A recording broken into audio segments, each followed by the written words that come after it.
Welcome to a panel at the Impact Lounge. We are discussing revolutionizing theatrical distribution to expand the range and impact of independent films, which sounds like a really broad mandate to tackle in 45 minutes. First, though, I want to give a shout out to Heather Mason and her team. Eric is back here. Everybody else is going background. I mean, I've been in this industry for 40 years, and I don't think I've seen such a productive conversation flow of really important issues confronting independent filmmakers. So just thank you to all of them. Okay, flow of the panel. I'm going to start off with a little introduction to the topic. My partner, Brenneman, is going to talk about the Attend theatrical marketplace. Elizabeth Woodward to my right is going to talk about what she's doing at Willa. And then, as cleanup, Selina and Dan, independent filmmakers for you, me, and her. Give a shout out to them. And we will save some time at the end for Q&A, so have your questions ready. So, I'm John Fithian, and I have been representing theater owners for about, 30 years. And we ran a trade association called the National Association of Theater Owners. And we had members, big and small, 50 states, 100 countries. And what we saw is that over the last few years, theatrical distribution has been declining in a substantial way. What do I mean by that? Blockbusters, 4-quadrant films, major studios gunning for the big on everything. Right? And at the same time, we saw a substantial decrease in the number of mid-range films being released and the number of independent films being released or being released but not getting attention, not getting marketed, not getting seen. And a little bit of data over the past 15 years in the mid-budget range, we went from 2004 to 2019 and lost 40% of the movies in release. That's about $1 billion in box in the US alone. At the same time, independent films, impact films were being released. In 2023, there were about 110 independent distributors that released movies in the US alone. Right? But these movies got released. That doesn't mean they got seen as they should have gotten seen. 110 distributors, independent films, impact films, made it into theaters, but maybe they made it into 5 theaters or 2 cities. People didn't know that they were there. They didn't come out to see them. They died, and then maybe made it onto a streaming service, right? So even though at the independent impact film level, which is what this conference is all about, movies were getting made, fantastic movies are getting made, they're not getting seen as widely as they should be seen. And I know that there are 2 parts of impact, right? There's people seeing your work. There's also the impact you have in individuals who might be able to support the cause that you're talking about in your film, seeing your work. But what this panel is about is increasing theatrical distribution of your work so that more people can actually see it. And I've been really, I don't want to say depressed. That's too low. I'm an optimist, so I won't start with depressed. But, when participants shut down, when major talent agencies are telling their clients independent impact films can't get theatrical distribution anymore. And that's not theory. I was walking down Main Street the other night, and an independent filmmaker came up to me and said, just got a call from my talent at UTA, and UTA's putting out the word like there's little or no chance for theatrical distribution of independent impact films right now. Same story on CAA. And this really bothers those of us that care about independent films and impact films. So that's what we are going to try to tackle today. Okay, the run through is that the organization Willa, which Elizabeth leads, which she'll tell you a little bit about in a sec, is doing it, right? They're already in the business of helping filmmakers get their impact films made and get them distributed. Jackie Brenneman is my partner at our group called the Fithian Group and she's going to talk about a revolutionary, disruptive online theatrical marketplace that we're trying to put together. And Selina and Dan are independent filmmakers who will tell you about their process and their film, and they are our first filmmaker partners as we release our first movie in our alpha testing our platform. So that's the flow. We'll start with Elizabeth. So tell us a little bit about Willa and what problems you're trying to tackle and how you're trying to tackle it. Yeah, so I started off as a producer of social impact films in the documentary space and then the scripted space. And I kind of came up in my career like right after the good times of like every single moment. Like the year before is when everything kind of started melting down across things. So I've always had to kind of navigate red tape and find a way forward through difficult circumstances. And so a film, and the director and writer, Dina Amir, is here, I think. This film, You Resemble Me, she's there. It's an amazing film, you should see it. But we made this amazing film, really about radicalization. It premiered at Venice, it got amazing reviews. We had incredible executive producers like Spike Lee, Spike Jones, and Claire Denis and Riz Ahmed, like everything you can dream of. And the distribution offers that we got through a major agency really just felt like more of a burial than a release. And I came from the documentary impact campaign space, and also knew that the director and my partner in making this film, and we'd have gone down such a long journey, had incredible creative marketing strategy ideas. So we really put our heads together and self-released the film and learned everything that we could about distribution. And I saw that when you bring the commercial distribution and the impact campaign piece, those things often happen at the same time, but they don't often happen in a completely coordinated way by the same team, and really thinking about it as one effort with two separate goals. So that became kind of a space I was interested in. And then I released a documentary that I produced about deepfake porn. Same story, premiered at South by, won an award, great reviews, zeitgeisty topic. So we ended up co-releasing that film under the same concept of commercial distribution and impact campaign. And then Sundance Institute invited me to be part of the Catalyst Fellowship, and they're kind of supporting new models in distribution.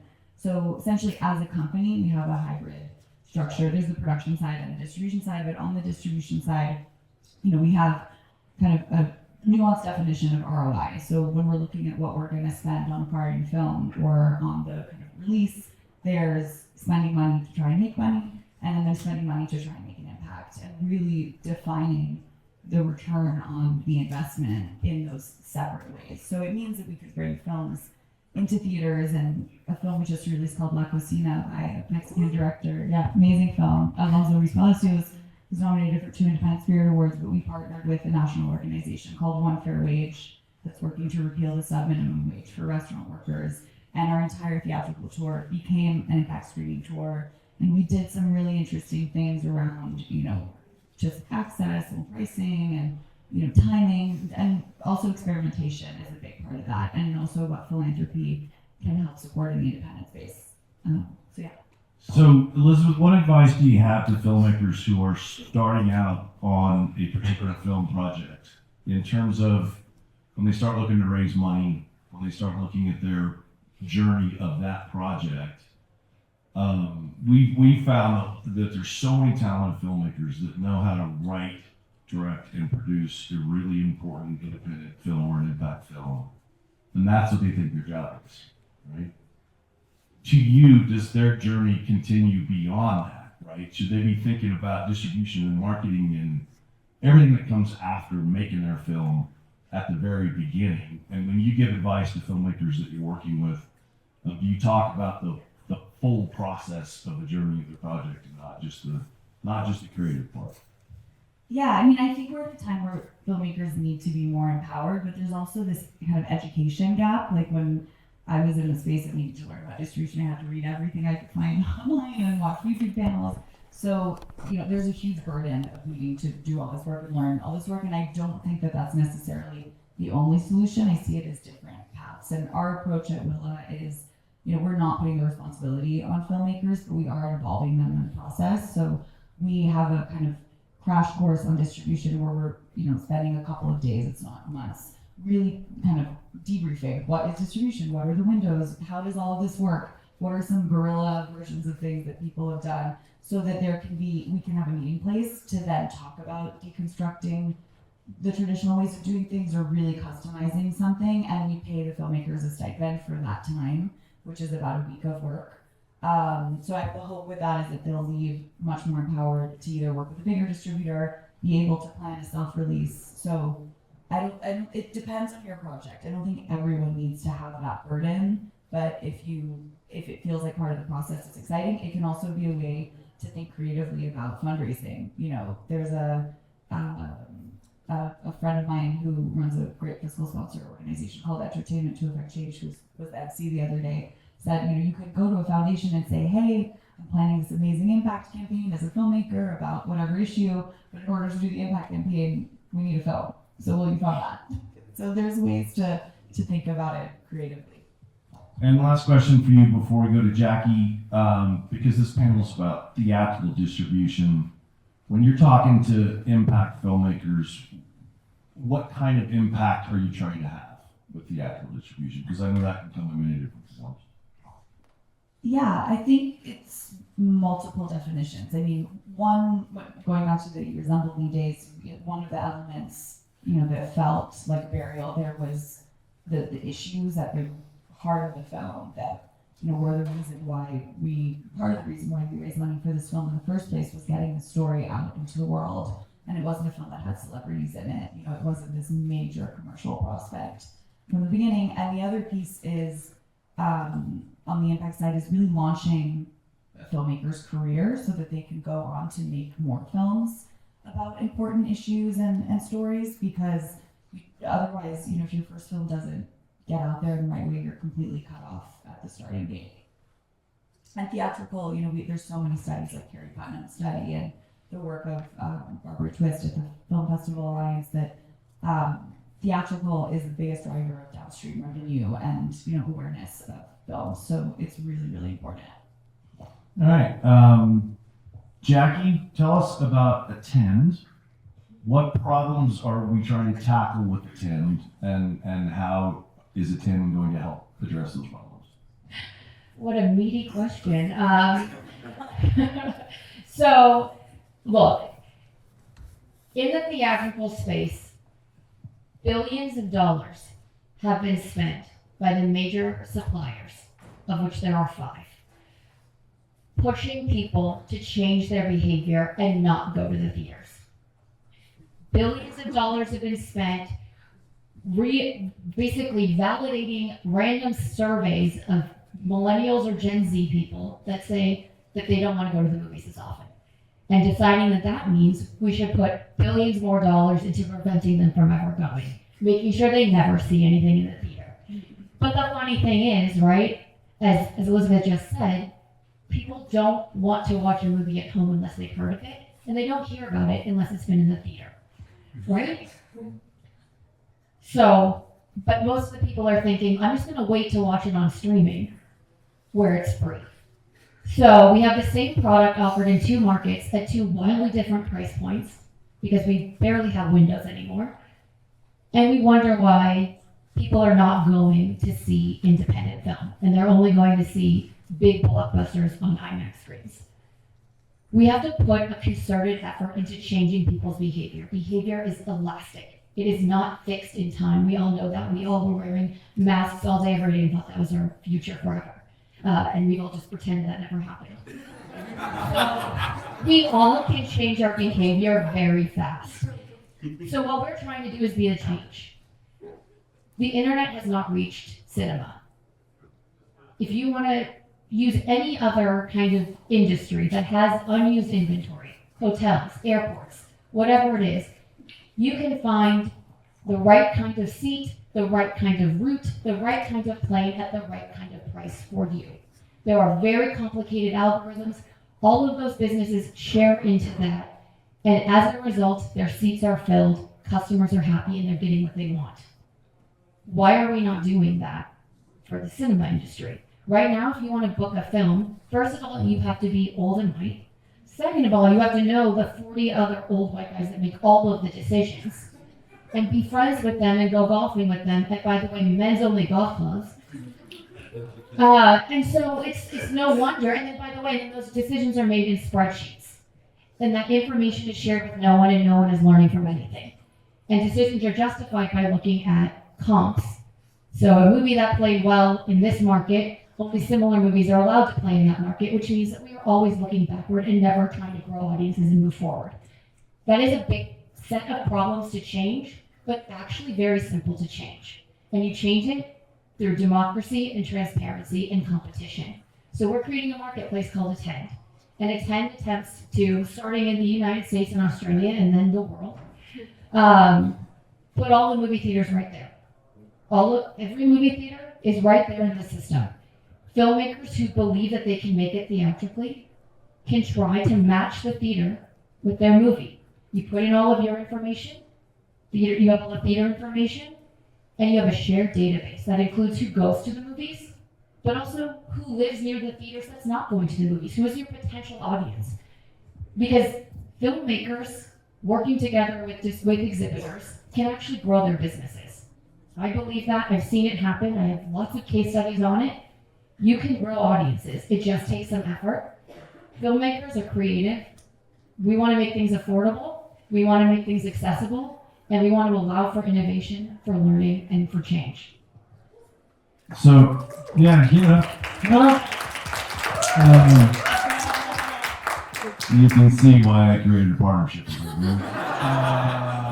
So, tell us a little bit more about how Attend works. So, if you work or will work when we're finished building it, if you're a filmmaker or an independent distributor, and this platform is being developed for both, what do you do? How do you enter through your dashboard? What is it that you're trying to tell the system you got? And on the other end, what is Attend and the theater operators putting into the system in terms of the specific data? And then how does the system match those two together? Yeah, so we've been using the metaphor it's kind of like an Airbnb. Obviously not exactly like that, but Airbnb allows all kinds of different people with homes to put their homes on the platform. So you have people that can't really afford their mortgage who are using, renting out extra rooms that they have to help with that. You have people that want to invest in a vacation home and are using Airbnb to help subsidize that. Wealthier people who are trying to diversify their wealth with portfolios of property. And then big giant corporations who are able to buy lots of property and centralized management. And what you will see is you can have two houses on the same street, same square footage, and one might do better than the other. Why is that? What they've entered and how they present it, right? So they've hired a company to stage their home. They've used pricing algorithms to make sure the pricing is right. Their description, they're using experts to help with description, and all of those different things help that house be more competitive. So on the same end, if you're a filmmaker, what you get to do is put your house online, right? You get to say, here's my movie, here's who's in it, here's the genre, here is what I am doing for marketing. I'm willing to do videos, I'm willing to do Q&As. My date is flexible. Here's my marketing budget. And then here's who else I'm partnering with, people that you might know and trust. And then here's my audience. Here's who I'm looking to have come to this movie. And then you have theaters. The theaters will be putting their loyalty information in. It's really important to know who's coming frequently because first and foremost, those are the people that the filmmakers can directly work with the exhibitors to market to, right? So the more that they know that they've got an audience, that's the lowest hanging fruit. Let's work together and talk to those people first. Then you also have demographic information about who lives around the theaters, and not just who lives around the theaters, but also are there universities? Are there places of worship? Are there diaspora communities? These things are really critical, right? And then we hope to also add in key social media elements. You can find out where there are fans of a particular actor, a particular genre, a particular filmmaker, and target those fans. Because what I'm sure all of you know is that the industry has decided that independent film watchers exist only in New York and Los Angeles. And that's simply not true. But they're not being served independent film. So we have to grow that audience, and the best way to grow that audience is knowing where the fans are, making a really solid case, and really growing those audiences first. So that's what we're doing. You put your movie in, the data gives you these are the best theaters. You want to go wide. Here's your best 1,000 theaters. You want to go small. Or here's your best 20. And then there are also theaters that will not show up. But those theaters might have, I'm looking for romantic comedies. I'm looking for French films. And so even though that film, your theater wasn't on that initial list, you can see that movie exists. It's a recommended movie for you. And you can say, I'd like to screen this movie. I'd like to play this movie. And also, again, kind of using some existing technology we're familiar, things like Zillow, Redfin, the heat map. It's also really important to see, if a filmmaker starts really making some inroads with theaters across the country and some of them start to be interested, it's nice to see, like, this movie may not have shown up on your radar, but it's showing up on other people's radar. Maybe you should take a look at it. So again, to help that competition.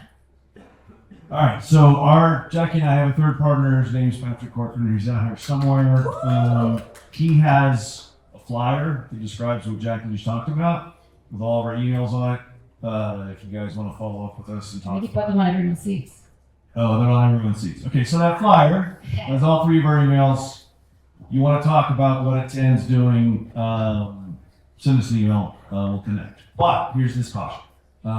We are developing this platform. It ain't done yet, right? So some of the tools that we need, the self-booking portals, the tracking and data services, the comps are already developed with a technology partner we're working with called the Vista Group out of New Zealand, the major supplier of software and data to cinemas around the world. But there's a lot more that we have to build into the platform. We are going to enter a beta phase with 10 to 15 films between July of 25 and June of 26. And we are carefully curating a range of movies from, one doc, one biopic, one French film, one Bollywood title, one Spanish language film, one $10 million budget film, one $50 million budget film, and a bunch of little tiny independents, so that we can carefully use that beta phase to finish developing the platform, so we make sure we have all the right tools, all the right data that can service any kind of movie through the platform. So we were hoping to raise the money, continue building the platform with the Vista Corporation, and have our first film come out sometime in July. And then these two young filmmakers reached out to me through LinkedIn, where all business happens, and they said, no, you gotta move faster, you gotta look at our movie. And we're like, we're not ready yet. July. I told you July. No, our movie's done. It's fantastic. And you have to come see it. Okay, maybe. No, we've rented a screening room in LA. When your tech partners are in town from New Zealand, can you and they come see our movie? Because we believe in it and we want it to be in theaters. Okay, what the fuck? We went to this screening room in LA. We brought our tech partners who are building the platform with us, Jackie and Patrick and I, and they watched the screening. We did a video conference with Anna and Selina ahead of time. They're so passionate and so creative and so into the fact that independent film needs to be in theaters. Whatever, watch a movie. We did not expect this to be really good. Sorry. And we watched the movie and we're like, damn, that's really good. And that's a concept that's not really been done theatrically before. I'll tell you about it in a minute. Okay, thanks. We appreciate watching the movie. Month goes by, we're talking to really big filmmakers about really big films we want to put into our platform. An email comes in from Dan. So, can we get together and talk about what we're going to do together with you with our movie? What? No, seriously, come have lunch with us. So we come and have lunch with them. I swear that Jackie, Patrick, and I were nowhere near getting ready to release movies yet. Nor have we ever done that before. Nor have we ever done that before. We're trying to build this system and learn how to do it. And during the course of the lunch, these two told us their vision about how independent film has to be in theaters, has to have a chance to be seen, and not just in New York and LA. And they have the movie that's going to do it, and you should have an alpha phase before you even get to your beta phase. And we should take our movie and you make it happen theatrically. Can we do it? Oh, okay. So, that's my long introduction to Selina Ringel and Dagerman, who have a little movie called Me and Her that's really damn good and will be releasing on 200 screens in the United States on February 14th. What can I say? I mean, Selina's even written a book about all of this, what she'll tell you about. Anyway, I'm getting ahead of myself. So, Dan. Fully crying right now. Selena's totally trying. I'll hold it on the edge until I start talking.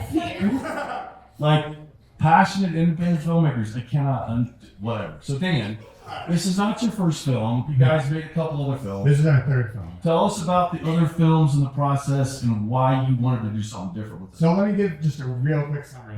Selina was the first person I met at AFI.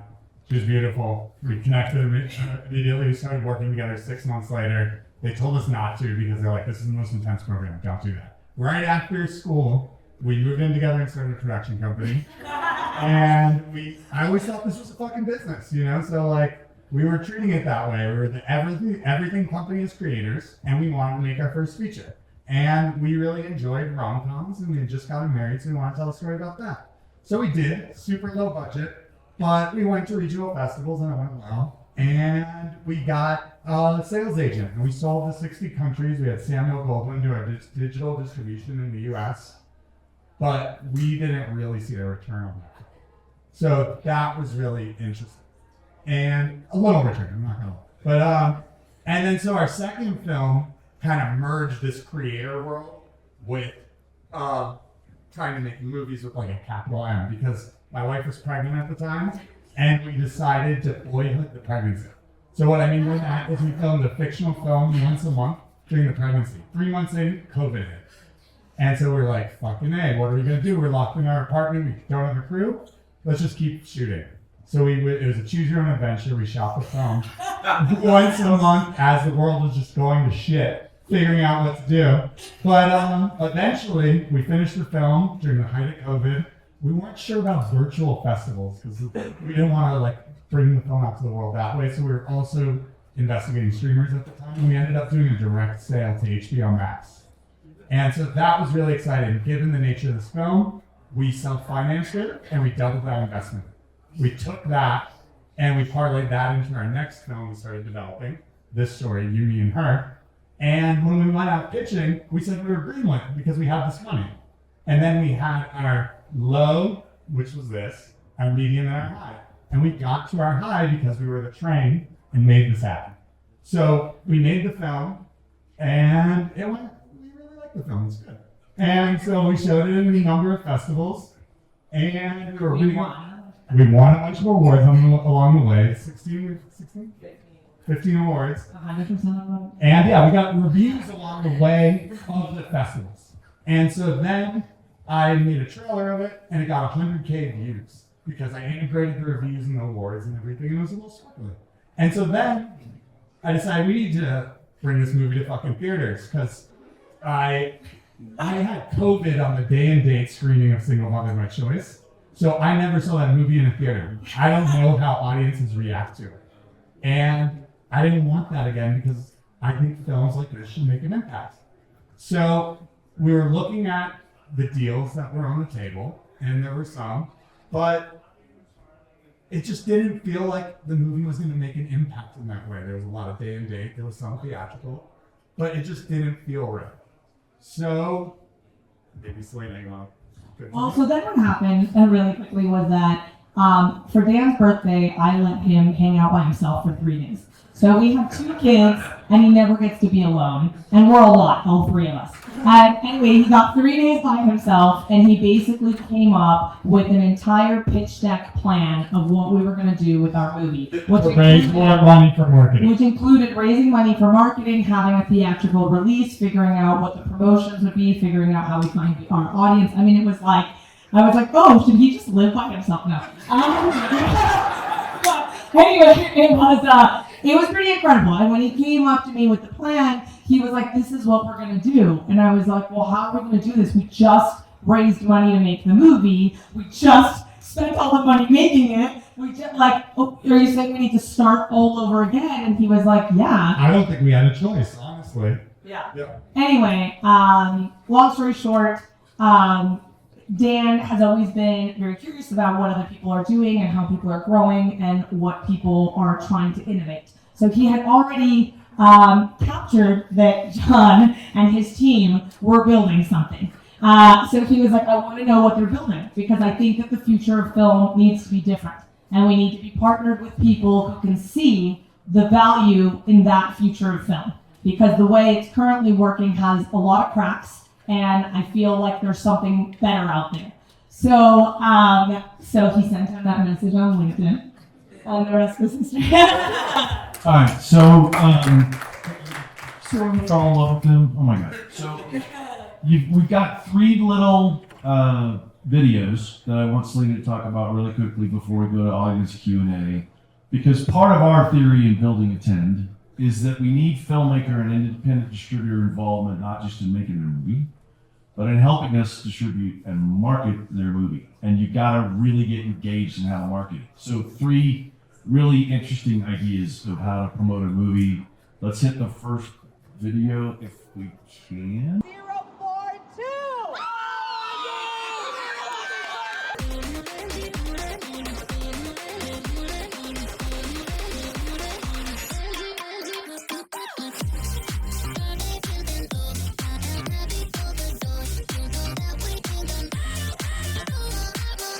The winner of the 3-night stay at San Pancho, Mexico is...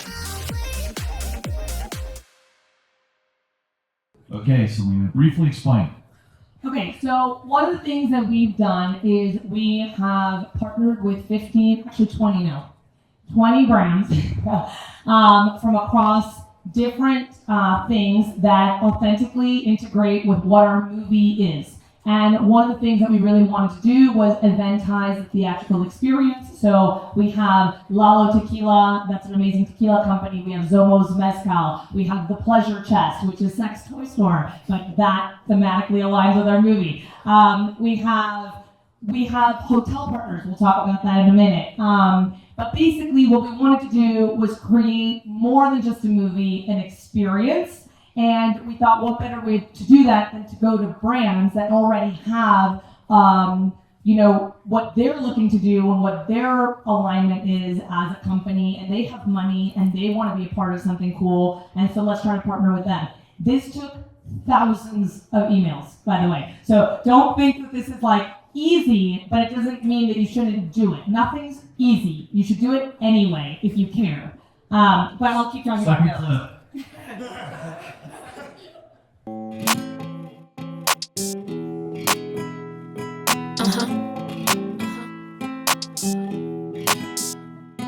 Okay. Yup. Así que dime lo que sea, porque pase lo que pase, aquí sigo controlando yo. Oh, oh, oh, oh, oh, oh. Y sigo contra la marea, porque aunque te lo diga, tú vas a seguir negándolo. Oh, oh, oh, oh, oh, oh.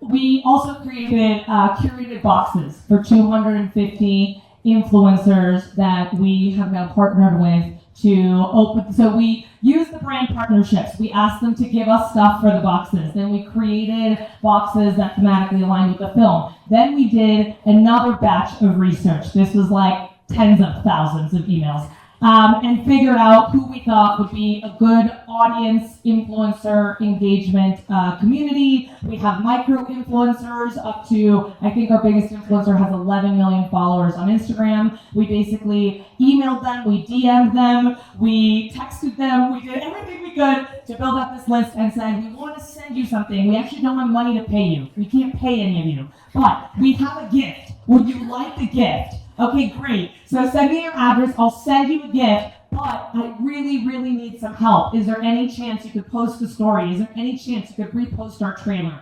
Anything you can do to help. So that's where we're at with that. Okay, we're skipping the third clip because I'm on a clock. Finally. Okay. Everyone, Do the third clip really stand fast. by. Everyone follow at Union and her movie. Wait, no, watch the clip first. Watch the clip.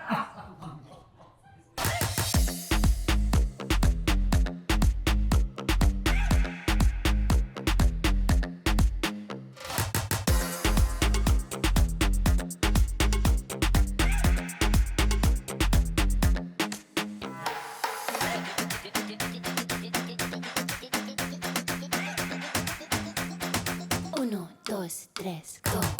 Get your body down real low. Get your body down real low. Get your body down real low. Back it up, go. Get your body down real low. Get your body down real low.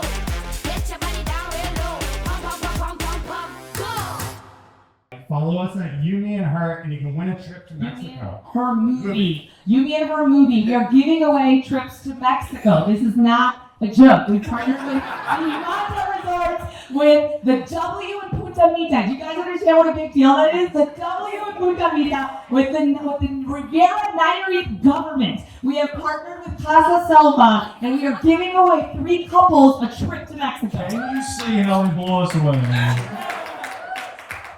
Really briefly, Yes. your book. Yes. Really quick. You got 90 seconds. I got 90 90 seconds. Okay, I wrote a book. It's called Be the Train. It's the mindset you need to make an independent feature. Because I believe that to make an independent feature, you need more than the skills of making a movie. You need to have the mindset of being the train. You cannot wait for things to come. You need to become the momentum that makes other people excited to jump onto your train and do what you feel is the vision for your movie. And without that excitement and passion, no one can jump on. So this is everything I've learned, and I want to share it. Thank you. All right. We've got a few minutes left for audience Q&A. Aaron has a mic down here. Let's go.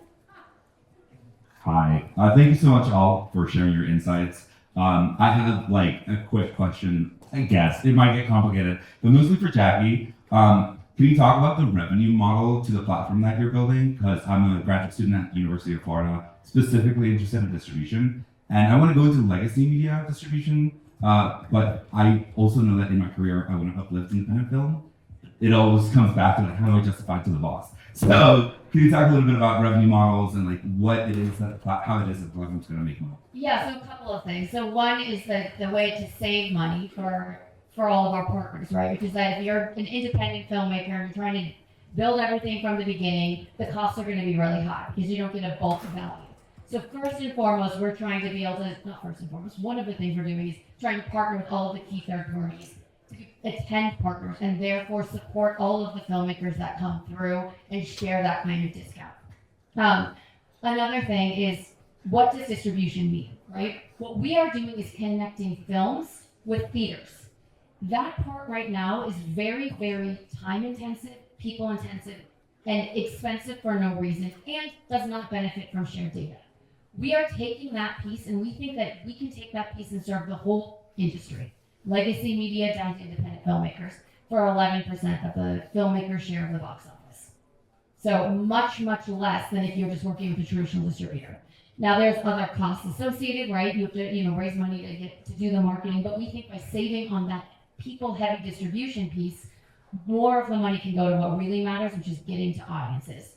If you try to find an independent distributor today, they will charge you between 15 and 35% of your gross to distribute and market your movie, right? That's because they're using labor-intensive things that are very expensive. So when our system's up and running, it's 11% to distribute your movie. You are the distributor of your own movie, though. We're not distributors. We're building a tool set and a platform, right?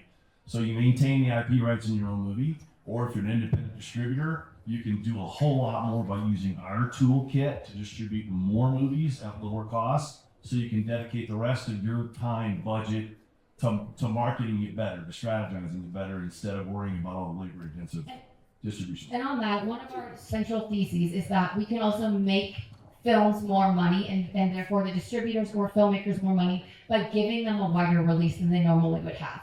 Because especially with independent film, like I said before, the distributor calls their 5 friends and that's where the movie goes. It's New York and LA. And when Selina talks about being the train and going with the people that support you, what's really interesting with this movie is we have exhibitors across the country begging for more movies. And so what they're getting is a movie about kind of upscale Los Angeles couple flirting with a threesome. That's a very coastal play playing in Alaska, Guam, Idaho, all over the country. There's no movie like theirs that has ever played in markets like it is playing. And that alone is mind-boggling. So we believe we can set that for all other filmmakers too. Next question. With the platform, will you be managing collections of the box office revenue back from theatres? Yes. Is that where you take the transaction 11% coming in? Yes, and then again, it's hard when you're a one-time distributor or filmmaker to actually get the money because there's no leverage. You're not Warner Brothers, where they have to give you the money so they get the next movie. But if you're an Attend film, you don't get access to the next Attend film until you pay this one, and it's all digital, no checks, none of that, which is still very rampant in this industry. Pile of checks on my desk. So that'll be great.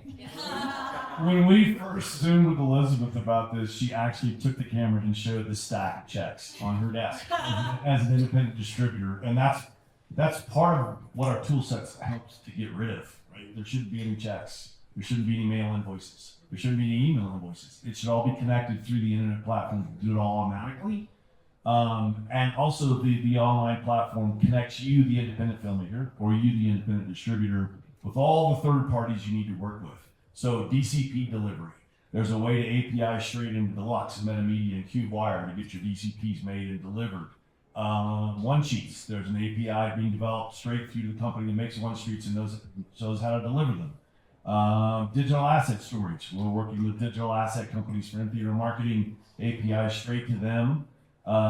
People who do in-theater marketing that can teach you how to do that at discounted rates, connected to our platform to them.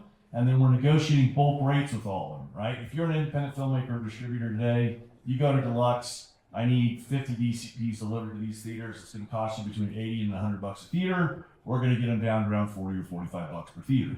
Take every third-party provider that's necessary to help with the independent distribution of a movie, and we're going to give them 400 movies a year instead of the 3 or 5 movies an independent distributor is going to give them, which means we can lower all their rates for you to take control of your own films. Are we? Yeah. Kids anything? I got one right here. Okay, in the back. Hi, I'm Jeff Goulet. I'm an actor and a filmmaker. Quick question for you. So how did Dan and Celia, how did you guys fund the boxes and marketing from the videos that they showed? And for the panel, about international, is international release downstream, is that affected by behaviorally, is it affected as behaviorally as it is in this country? And is that part of the future, international? Oh, sorry. So it was, how did we get? How did you fund the marketing for the boxes and all that? Because you said that you did that yourself. I was just curious. Yeah. So well, there's two things. One, everyone gave us everything for free. So but we have distribution advocates. We won a grant for marketing because of the innovative kind of marketing ideas that we put into when we sent out the grant. And so that grant is helping us with the actual shipping of the boxes to the people and all that stuff. But everything inside of the box was given to us by the company, including Lindt Chocolate, by the way. It was an enormous company, but... And they're not in the movie. None of those brands No, are in the movie. nothing to do with the movie. With the audiences. It's just thematically themed and the messages align. Yes. It all fits within the theme. So, for example, the husband is in the cannabis industry, so we partnered with a CBD gummy company. And shout out Felicity, she's helping us with all of these boxes. She's incredible. And we have samples here with the movie stuff. Yes, we got one CBD gummy. Yes, got it right after. And you guys showed the movie to these people and companies, and that's why they got aboard? Is it just we built a deck. So we built a really robust deck showing how we were going to eventize and do all this. And this was even before we were working together. And one thing I will say is use one thing to leverage the next, right? So every single thing that we would get, we would then send it to someone else and go, we just got Lindt. And then this other person would go, oh, that's interesting. And then we would get Glam Squad. And then Glam Squad would go, oh, that's interesting. And then we would get, so it's like everyone wants to be a part of something that's already working with big companies that are already there, and so we just kept leveraging up until we got some really big companies to support us. And I'll add something to combine the answer to both of the questions that have been asked. So think of fundraising for your film as distribution and marketing as not a one-time thing, but a sequential thing that you can keep adding to over time as the train's moving down the track. So Dan and Selina came to us and they had $100,000 in marketing spent, which is not bad for an independent film, okay? But when we finally convinced us to put their film in theaters and we put that in the Hollywood Reporter as our alpha launch, they tripled their marketing spend in 1 week. Because the fact that you know you're gonna get your movie on screens helps you raise more for marketing budget.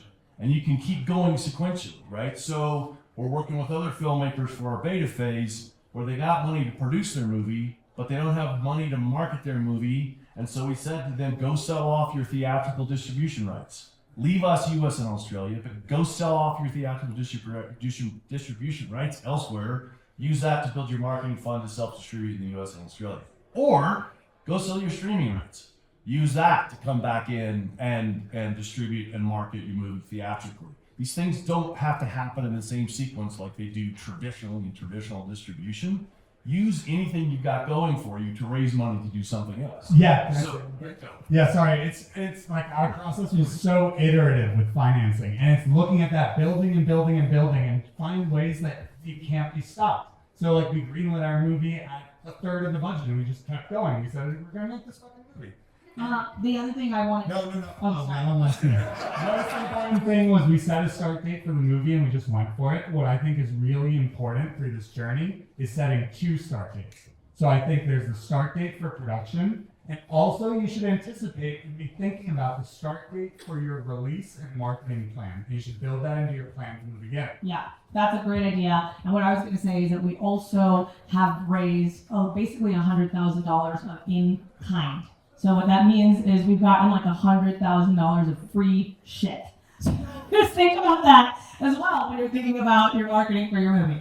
Yeah, you have a downstream question, and the answer is absolutely yes, right? The more that we have, in other markets actually do have dynamic pricing a little bit, so that helps incentivize people to go see movies that they wouldn't necessarily see. So there's a little bit of that, but just be aware, studios set the price right now. Right? Studios tell exhibitors how much they're allowed to charge. And then those same studios set the price in the home. And that's a problem. Dan and Selina are able to say, we know you want to make money if you're playing a movie. We trust you to do things that will bring in audiences. So, they're doing like a 2 for 14 for tickets for 2/14 for Valentine's Day. It's an option for exhibitors to try. They're doing a partnership with Fandango. Buy 2 tickets, bring your third for free. It's so, and just that conversation is really important. But yes, we're seeing all kinds of downstream behavior, and the thing is, we do need a vibrant market of theatrical titles across the world to support the billions of dollars spent in streaming, because we need streaming to work too, because we all need jobs, right? We need people to believe this is an industry worth investing in, an industry worth working in, but we need to invest in theatrical. Aaron, I know we've run over our time. Yes, that's the cutoff sign. Sorry? You can keep going if you'd like to do another question. Hell yeah. Who's got that question? This is a question for Selina. Selina, would you please tell us who wrote on the front of the Be the Train, who wrote on the front of your book? I'm just curious. I got a quote from Mel Robbins.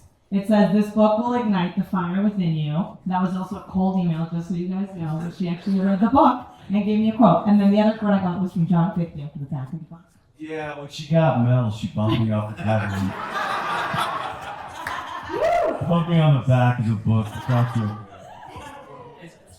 We got one. Yeah, I was just wondering if this is more a question to if there's any momentum or any indication from short scene just participating in the platform, or if you have any thoughts on what ways that So what John mentioned when he said 400 movies, like we are really anticipating this being a really vibrant marketplace. And we're thinking about all kinds of different models that we can offer to filmmakers, right? And even things like floor walling, right? That might actually be something good for some filmmakers and good for theaters, right? We just want to rent out the space and do an event. We want to be able to do a regional tour. But these things can't happen in our beta phase. So the beta phase is much more for us to really learn, for us to really, hone in on these 10 to 15 titles. But please keep talking to us. Please keep telling us how we can help. We'll keep having conversations with theater owners and really understand how we can all support the whole ecosystem. I think it's all important. Did you ask about shorts? Yeah. Okay, so yes, but not right now. As Jackie said, 10 to 15 films that we're hand curating for the beta phase. But then after that, when all the data's in here and when the system's working and the invoices are working and it's all saving you guys tons of money, all kinds of stuff could go through the system, right? Shorts, things that aren't even theatrical films, alternative content, concerts, we're going to do live streaming, like all kinds of stuff. The whole idea is to build the data set on how to find your customers, how to find people who are interested in the art that you are creating or the message film that you are creating, people who care about that message and want to have that kind of impact. So yes, even though we're starting traditionally with 12 to 15 feature-length films that we're picking, in the end, with this data, we can get many more different types of art forms out to theaters using the data set. Yeah, movie theaters are first and foremost a place where communities can gather for a shared emotional experience, right? And those shared emotional experiences don't have to be 2-hour pieces of content. They can be all kinds of different things. The only reason that's all we're getting is because that's all we've been given, right? And so if the big circuits are operating at 11% occupancy, there is a lot of room for growth and there's a lot of opportunity. So we're all about curation, we're all about community building. So we think that there's a lot that's going to flow through. Okay, the last thing I'm going to say and then close this out is thank you to all of you for showing up to hear our pitches about how we can transform and disrupt the theatrical space in support of independent and impact films. And then I also want to thank Elizabeth specifically because she's one of the forward-looking independent distributors who's thinking about using this tool set to expand what she can do for impact films. And there are lots of independent distributors we're talking to that we want to think that way.